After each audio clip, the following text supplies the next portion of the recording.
हर हर महादेव। स्वागत है आप सभी का मेरे यूट्यूब चैनल पर। आज मैं आपको सोमवार व्रत की कथा सुनाऊंगी। तो चलिए सुनते हैं इस कथा को। सोमवार व्रत की विधि जान लेते हैं। सोमवार का व्रत साधारणतः दिन के तीसरे पहर तक होता है। व्रत में फलाहार या पारण का कोई खास नियम नहीं है, किंतु यह आवश्यक है कि दिन रात में केवल एक समय भोजन करें। सोमवार के व्रत में शिव जी और पार्वती जी का पूजन किया जाता है।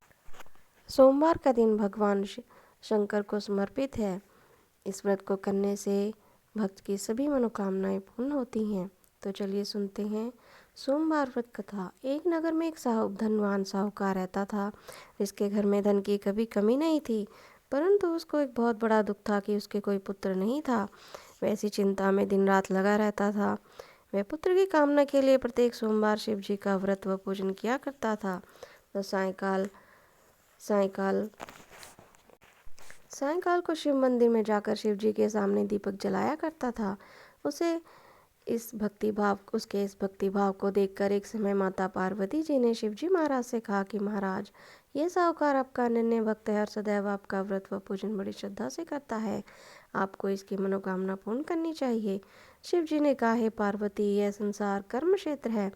जैसा किसान खेत में जैसा बीज बोता है वैसा ही फल काटता है, उसी तरह मनुष्य इस संसार में जैसा कर्म करते हैं वैसा ही फल भोगते हैं। पार्वती जी के अत्यंत आग्रह से कहा, महाराज, जब यह आपका अनन्य भक्त है और अगर आपके भक्त को किसी प्रकार का दुख है तो उसको अवश्य दूर करना चाहिए, क्योंकि आप सदैव अपने भक्तों पर दयालु होते हैं और उनके दुखों को दूर करते हैं। यदि आप ऐसा नहीं करेंगे तो मनुष्य आपकी भक्ति, सेवा और व्रत क्यों करेंगे। पार्वती जी का ऐसा आग्रह देख शिव जी महाराज कहने लगे, हे पार्वती, इसके कोई पुत्र नहीं है, इसी चिंता में अति दुखी रहता है। इसके भाग्य में पुत्र न होने पर भी मैं इसको पुत्र की प्राप्ति का वर देता हूँ, परंतु यह पुत्र केवल 12 वर्ष तक जीवित रहेगा।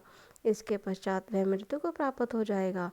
इससे अधिक और मैं कुछ नहीं इसके लिए कर सकता। यह सब बातें साहूकार सुन रहा था।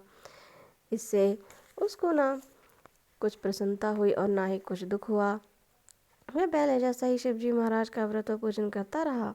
कुछ काल व्यतीत हो जाने पर साहूकार की स्त्री गर्भवती हुई और 10वें महीने में उसके गर्भ से सुंदर पुत्र की प्राप्ति हुई। साहूकार के घर में बहुत खुशी मनाई गई, परंतु साहूकार ने उसकी केवल 12 वर्ष की आयु जानकर अधिक प्रसन्नता प्रकट नहीं की और ना ही किसी को यह भेद बताया। जब वह बालक 12 वर्ष का हो गया तो उस बालक की माता ने उसके पिता से विवाह आदि के लिए कहा, तो साहूकार कहने लगा कि अभी मैं इसका विवाह नहीं करूंगा, अपने पुत्र को काशी जी पढ़ने के लिए भेजूंगा। फिर साहूकार ने अपने साले अर्थात बालक के मामा को बुलाकर उसको बहुत सा धन देकर कहा, तुम इस बालक को काशी जी पढ़ने के लिए ले जाओ और रास्ते में जिस स्थान पर भी जाओ यज्ञ तथा ब्राह्मणों को भोजन कराते जाओ। वे दोनों मामा भांजे यज्ञ करते और ब्राह्मणों को भोजन कराते जा रहे थे। रास्ते में उनको एक शहर पड़ा। उस शहर में राजा की कन्या का विवाह था। दूसरे राजा का लड़का जो विवाह करने के लिए बारात लेकर आया था, वह एक आंख से काना था। उसके पिता को इस बात की बड़ी चिंता थी कि कहीं वर को देख कन्या के माता पिता विवाह में किसी प्रकार की अड़चन पैदा ना कर दे। इस कारण जब उसने अति सुंदर सेठ के लड़के को देखा तो मन में विचार किया, क्यों ना दरवाजे के समय इस लड़के से ही वर का काम चलाया जाए। ऐसा विचार कर वर के पिता ने उस लड़के के मामा से बात की तो वे राजी हो गए। फिर उस लड़के को वर के कपड़े पहनाकर घोड़ी पर चढ़ाकर दरवाजे पर ले गए और सब कार्य प्रसन्नता से पूर्ण हो गए। फिर वर के पिता ने सोचा कि यदि विवाह कार्य भी इसी लड़के से करा लिया जाए तो क्या बुराई है। ऐसा विचार कर लड़के और उसके मामा ने कहा, यदि आप फेरों का और कन्यादान के काम को भी करा दें तो आपकी बड़ी कृपा होगी और मैं इसके बदले में आपको बहुत सा धन दूंगा। तो उन्होंने स्वीकार कर लिया और विवाह का कार्य भी बहुत अच्छी से संपन्न हो गया। परंतु जिस समय लड़का जाने लगा तो उसने राजकुमारी के चुनरी के पल्ले पर लिख दिया कि तेरा विवाह तो मेरे साथ हुआ है, परंतु जिस राजकुमार के साथ तुझको भेजा जाएगा वह एक आंख से काना है और मैं काशी जी पढ़ने जा रहा हूँ। लड़के के के पश्चात उस राजकुमारी ने जब अपनी चुनरी पर ऐसा लिखा हुआ पाया तो उसने राजकुमार के साथ जाने से मना कर दिया और कहा कि यह मेरा पति नहीं है, मेरा विवाह इसके साथ नहीं हुआ है, वह तो काशी जी पढ़ने गया है। राजकुमारी के माता पिता ने अपनी कन्या को विदा नहीं किया और बारात वापस चली गई। उधर सेठ का लड़का और मामा काशी जी पहुंच गए।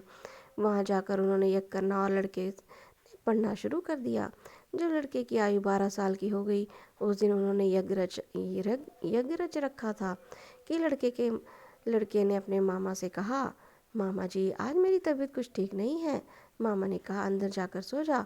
लड़का अंदर जाकर सो गया और थोड़ी ही देर में उसके प्राण निकल गए। जब उसके मामा ने लड़का अंदर सो गया और थोड़ी देर में उसके प्राण निकल गए। जब उसके मामा ने अंदर जाकर देखा तो वह मुर्दा पड़ा था।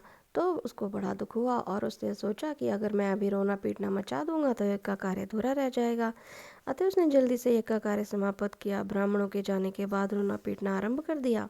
संयोगवश उसी समय शिव जी और पार्वती जी उधर से जा रहे थे। जब उन्होंने जोर जोर से रोने की आवाज़ सुनी तो पार्वती जी कहने लगी, महाराज कोई दुखिया रो रहा है, इसके कष्ट को दूर कीजिए।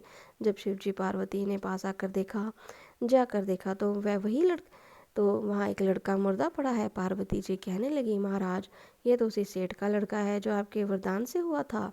शिव जी कहने लगे, हे पार्वती इसकी आयु इतनी ही थी, वह ये भोग चुका है। तब पार्वती जी ने कहा, हे महाराज इस बालक को आयु दो, नहीं तो इसके माता पिता तड़प तड़प कर मर जाएंगे। पार्वती जी के बार बार आग्रह करने पर शिव जी ने उसको जीवन वरदान दिया। शिव जी महाराज की कृपा से लड़का जीवित हो गया। शिव जी और पार्वती कैलाश पर्वत को चले गए। तब वह लड़का और मामा उसी प्रकार से यज्ञ करते और ब्राह्मणों को भोजन कराते अपने घर की ओर चल पड़े। रास्ते में उसी शहर में आए जहाँ उसका विवाह हुआ था। वहाँ आकर उन्होंने यज्ञ आरंभ कर दिया।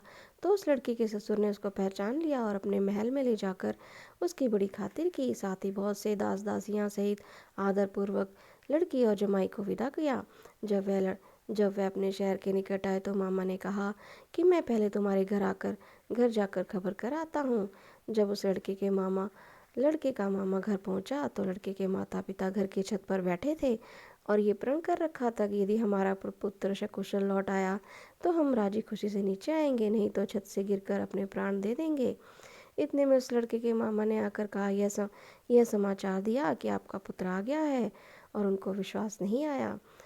तब उसके मामा ने शपथ पूर्वक कहा कि आपका पुत्र अपनी स्त्री के साथ बहुत सारा धन लेकर आया है। तो सेठ ने आनंद के साथ उसका स्वागत किया और बड़ी प्रसन्नता के साथ रहने लगा। इसी प्रकार से जो कोई भी सोमवार के व्रत को धारण करता है अथवा इस कथा को पढ़ता या सुनता है, उसकी सभी मनोकामनाएं पूर्ण होती हैं। तो बोलिए हर हर महादेव, भोलेनाथ की जय हो, माता पार्वती की जय हो। तो ये थी सोमवार व्रत की कथा। अगर आपको मेरी ये कथा अच्छी लगी है तो प्लीज़ आप मेरे चैनल को लाइक करें, शेयर करें, सब्सक्राइब ज़रूर करें और कमेंट में हर हर महादेव अवश्य ही लिखें। धन्यवाद।